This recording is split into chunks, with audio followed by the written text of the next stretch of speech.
السلام علیکم ورحمۃ اللہ وبرکاتہ۔ محترم سامعین کرام، شریعت اسلامیہ میں جہاں جانوروں کے ساتھ حسن سلوک اور مہربانی کے ساتھ پیش آنے کی تعلیم کی گئی اور اس کو باعث اجر و ثواب قرار دیا گیا، وہیں پر ان جانوروں کو کسی بھی طریقے سے تکلیف میں مبتلا کرنا یا ان کو ایذا دینے کو باعث گناہ قرار دیا گیا اور معصیت کہا گیا۔ تو بے شمار احادیث ایسی ہے جن سے پتہ چلتا ہے کہ ان بے زبان جانوروں کو تکلیف پہنچانا اللہ تعالیٰ کو انتہائی ناپسندیدہ حرکت ہے۔ ایک عورت کے بارے میں آپ صلی اللہ علیہ وسلم نے ارشاد فرمایا کہ اللہ تعالیٰ نے اس کو محض اس وجہ سے جہنم میں پھینک دیا کہ اس نے ایک بلی پال رکھی تھی اور اس بلی کا وہ خیال نہیں کر پائی، اس کو وقت پر کھانا نہیں دے سکی، جس کی وجہ سے بھوکی پیاسی وہ بلی مر گئی۔ تو اللہ تعالیٰ نے کہا کہ جب تو نے اس کو روکے رکھا تھا، قید میں رکھا تھا، تو پھر اس کو کھانا پینا دینا تھا۔ اگر تو کھانا پینا نہ دے سکتی تھی تو پھر اس کو تو آزاد چھوڑ دینا تھا تاکہ وہ زمین کے کیڑے مکوڑے کھا کر اپنی بھوک مٹاتی، لیکن تو نے ایسا نہیں کیا۔ یہ کہہ کر اللہ تعالیٰ نے اس خاتون کو جہنم رسید کر دیا۔ اور اسی طریقے سے ایک مرتبہ آپ صلی اللہ علیہ وسلم کہیں سے گزر رہے تھے تو آپ کے سامنے ایک گدھا آیا، تو آپ نے دیکھا کہ اس کے منہ پر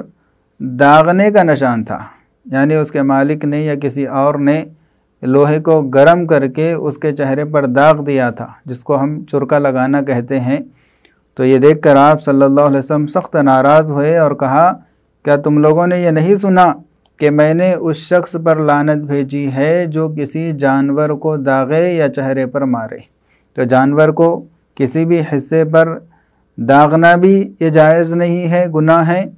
اور مارنے کی ضرورت ہے اگر کسی پالتو جانور کو تو منہ پہ مارنا یہ جو ہے نا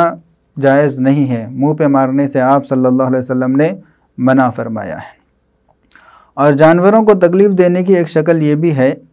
کہ بعض لوگ شوٹنگ سیکھنے کے لیے بندوق وغیرہ لے لیتے ہیں اور لے کر جنگل میں جاتے ہیں اور جا کر کسی بھی پرندے کو یا جانور کو محض شوٹنگ سیکھنے کی غرض ہو یا محض تفریح کی غرض سے اگر جو ہے نا کسی جانور پر گولی چلاتے ہیں یا تیر چھوڑتے ہیں تو شریعت کی نظر میں یہ بھی جرم ہے، یہ بھی گناہ ہے، اور آپ صلی اللہ علیہ وسلم نے اس سے منع فرمایا ہے کہ بھائی نشان سیکھنے کے لیے، شوٹنگ سیکھنے کے لیے کسی بھی جاندار کو نشان بنایا جائے۔ اور جانوروں کو تکلیف پہنچانے کا ایک ذریعہ اور سبب، ایک طریقہ یہ بھی ہے کہ دو جانوروں کو باہم لڑا دے۔ عام طور پر بہت سارے علاقوں میں ایسا ہوتا ہے، کہیں پر دو بیلوں کو لڑایا جاتا ہے، کہیں پر مینڈھوں کو لڑایا جاتا ہے، اور ہمارے علاقے میں یعنی آندھرا کے علاقے میں، آندھرا پردیش کے اندر خاص طور پر جو غیروں کا تہوار ہوتا ہے سنکرانت، اس موقع پر مرغوں کو لڑایا جاتا ہے۔ ان مرغوں کے پیروں میں جو ہے نا چھری اور چاقو باندھی جاتی ہے اور دونوں کو آپس میں لڑایا جاتا ہے۔ تو یہ ساری جو شکلیں ہیں یہ شریعت کی نظر میں ناجائز ہے، کیونکہ اس میں ایک جاندار دوسرے جاندار پر، ایک بیل دوسرے بیل پر، اور ایک مرغہ دوسرے مرغے پر حملہ کرتا ہے اور اس کو زخمی کرتا ہے، تو یہ اس کے لیے باعث تکلیف ہوتی ہے۔ تو اس طرح جانوروں کو ایک دوسرے کے ذریعے سے تکلیف میں مبتلا کرنا شریعت کی نظر میں ناجائز ہے، اور نبی کریم صلی اللہ علیہ وسلم نے صاف الفاظ میں اس سے منع فرمایا ہے کہ نہا رسول اللہ صلی اللہ علیہ وسلم عن التحریش بین البہائم، یعنی جانوروں کو آپس میں لڑانے سے آپ صلی اللہ علیہ وسلم نے منع فرمایا ہے۔ تو اس سے بھی اجتناب کرنا ہے۔ یہاں تک کہ جو جانور یا جو جاندار معقول اللحم ہے، یعنی جن کا گوشت کھانا ذبح کر کے شریعت کی نظر میں جائز قرار دیا گیا ہے، ان جانوروں کو ذبح کرتے ہوئے بھی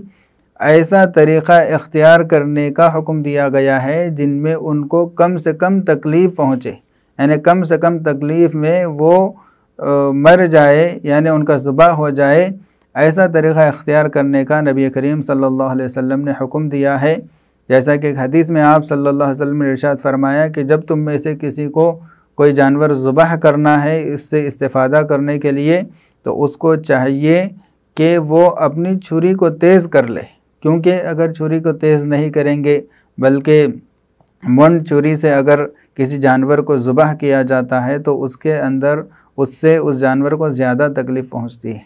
اس لیے آپ صلی اللہ علیہ وسلم نے فرمایا کہ جن کو ذبح کرنا جائز ہے کھانے کے لیے، ان جانوروں کو بھی کم تکلیف کے ساتھ ذبح کرنا، یعنی چھری کو تیز کرنا اور دوسرے جانوروں کے سامنے اس کو ذبح نہیں کرنا، اس طرح کی تعلیمات آپ صلی اللہ علیہ وسلم نے دی ہے، جس سے یہ پتہ چلتا ہے کہ کسی بھی جانور کو بلا وجہ کے تکلیف دینا یہ جائز نہیں ہے۔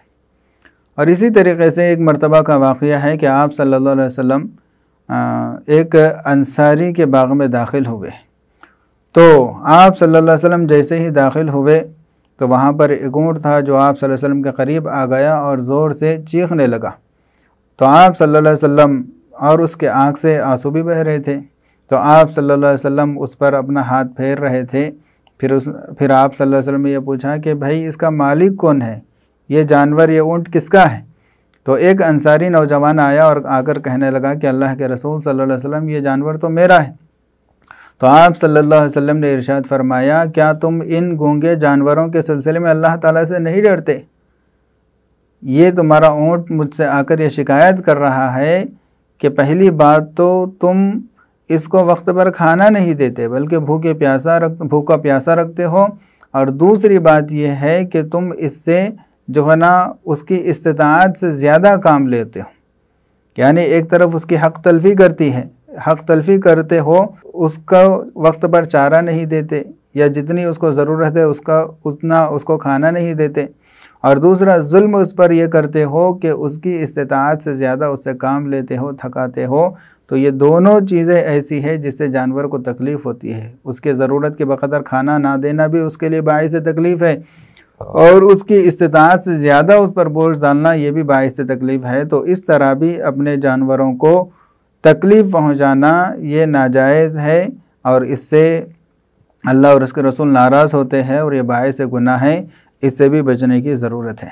یہاں تک کہ ایک مرتبہ آپ صلی اللہ علیہ وسلم نے دیکھا راستہ چلتے ہوئے کہ بعض لوگ اپنی سواریوں پر سوار ہیں اور آپس میں ٹھہر کر بات چیت کر رہے ہیں، تو یہ حرکت دیکھ کر آپ صلی اللہ علیہ وسلم جو ہے نا سخت ناراض ہوئے اور یہ کہنے لگے کہ تم اپنے جانوروں کو اپنے راستوں میں اور بازاروں میں باتوں کے لیے کرسیاں مت بناؤ۔ مطلب یہ ہے کہ اللہ تعالیٰ نے یہ جو جانور تمہیں دیے ہیں، یہ اونٹ ہے، یہ گھوڑے ہے، یہ تمہاری سواری کے لیے ہے، تو تم ان سے صرف سواری کی ضرورت پوری کرو۔ تو سوار جب تک ہونا ہے، جب تک وہ چلتے رہے تو ان پر سوار رہو، اور جب تمہاری سواری کی حاجت پوری ہو جائے تو تم ان سے اتر جاؤ، خواہ ان پر بوجھ مت ڈالو۔ تم جو ہے نا جانوروں پر سوار ہوئے اور گھنٹوں بازار میں اور سڑکوں پر کھڑے ہو کر بات کر رہے ہیں ان پر سوار ہو کر، تو بیچارے جانور کو تم خواہ تکلیف پہنچا رہے ہو۔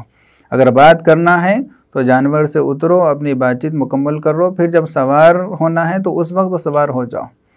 تو اتنی تکلیف پہنچانے کو بھی آپ صلی اللہ علیہ وسلم نے جو ہے نا ناگوار محسوس کیا ہے کہ یہ چیز بھی جو ہے نا ناپسندیدہ ہے کہ جو جانور سواری کے لیے ان کو کرسیوں پر بیٹھ کر جس طرح بات کرتے ہیں گھنٹوں، اس طرح ان جانوروں پر بیٹھ کر بات کریں گے تو اس سے ان کو جو ہے نا تکلیف ہوگی۔ اس سے بھی بچنے کا نبی کریم صلی اللہ علیہ وسلم نے حکم دیا ہے۔ یہاں تک کہ جو جانور جس مقصد کے لیے پیدا کیا گیا ہے اسی مقصد میں اس کو استعمال کرنے کی بھی تعلیم دی ہے۔ ایک مرتبہ روایت ہے کہ ایک مرتبہ آپ صلی اللہ علیہ وسلم نے یہ ارشاد فرمایا کہ ایک آدمی ایسا تھا جو کسی گائے یا بیل پر بیٹھ کر سوار کر رہا تھا، تو اللہ تعالیٰ نے اس کو زبان دی تو وہ اس کے طرف متوجہ ہو کر کہنے لگا کہ اللہ تعالیٰ نے مجھے اس مقصد کے لیے پیدا نہیں کیا گیا، کہ یعنی مجھ پر سواری کی جائے اس کے لیے مجھے پیدا نہیں کیا گیا، مجھے تو اللہ تعالیٰ نے کھیتی باڑی کے لیے پیدا کیا گیا۔ لہٰذا جس مقصد کے لیے جو جانور اللہ تعالیٰ نے پیدا کیا ہے اسی مقصد میں استعمال کرنے کی بھی نبی کریم صلی اللہ علیہ وسلم نے جو ہے نا ترغیب دی ہے۔ اور ساتھ ہی ساتھ جو موذی جانور ہے جن سے ہمیں تکلیف پہنچتی ہے، سانپ، بچھو وغیرہ ہے یا گرگٹ وغیرہ ہے، ان کو قتل کرنے کی شریعت میں اجازت ہے، لیکن ساتھ ہی ساتھ شریعت یہ حکم دیتی ہے کہ ان موذی جانوروں کو قتل کرتے ہوئے بھی تم ایسا طریقہ اختیار کرو جن سے کم تکلیف میں وہ دم توڑ دے۔ سانپ کو مارنا ہے تو ایسا ضرب لگاؤ کہ ایک ہی مار میں وہ مر جائے۔ بچھو کو بھی اسی طرح مارو، گرگٹ کو بھی اسی طرح مارو۔ ایسا نہیں کہ تڑپا کر مار رہے ہیں، جہاں مارنے سے اس کی جان نکلتی وہاں نہیں مار رہے، بلکہ پورے جسم پر مار کے زخمی کر رہے ہیں اور جو ہے نا تکلیف پہنچا رہے ہیں۔ اس طرح کسی بھی جانور کو، یہاں تک کہ موذی جانور کو بھی تڑپا کر مارنا یہ شریعت کی نظر میں جرم ہے، گناہ ہے۔ اس سے بھی بچنے کی ہمیں کوشش کرنا چاہیے، اور خاص طور پر کسی بھی موذی جانور کو بھی جلانے کی شریعت کے اندر اجازت نہیں ہے۔ آپ صلی اللہ علیہ وسلم نے ارشاد فرمایا کہ لا يعذب بالنار الا رب العالمین، کہ آگ کے ذریعے سے سزا دینا اس کی اجازت اللہ کے علاوہ کسی کو نہیں ہے۔ اسی وجہ سے فقہ حنیفی کی جو مشہور کتاب ہے فتاوی بزازیہ، اس میں یہ بات لکھی ہوئی ہے کہ مختار مذہب کے مطابق چونٹی اگر ابتداً تکلیف دے تبھی اس کو مارنے کی اجازت ہے، وہ تکلیف نہ دے تو اس کو مارنا مکروہ ہے۔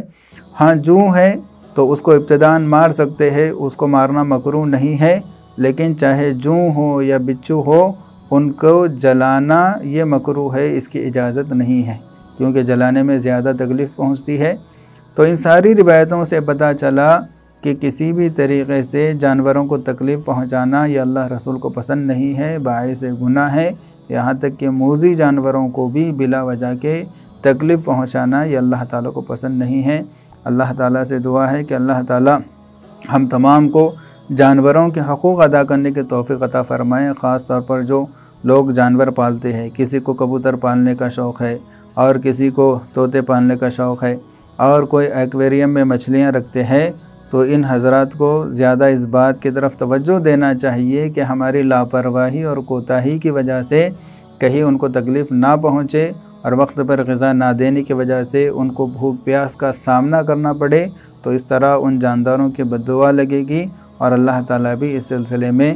ہم سے جو ہے نا سوال کریں گے۔ اللہ تعالیٰ ہماری حفاظت فرمائے۔ السلام علیکم ورحمۃ اللہ وبرکاتہ۔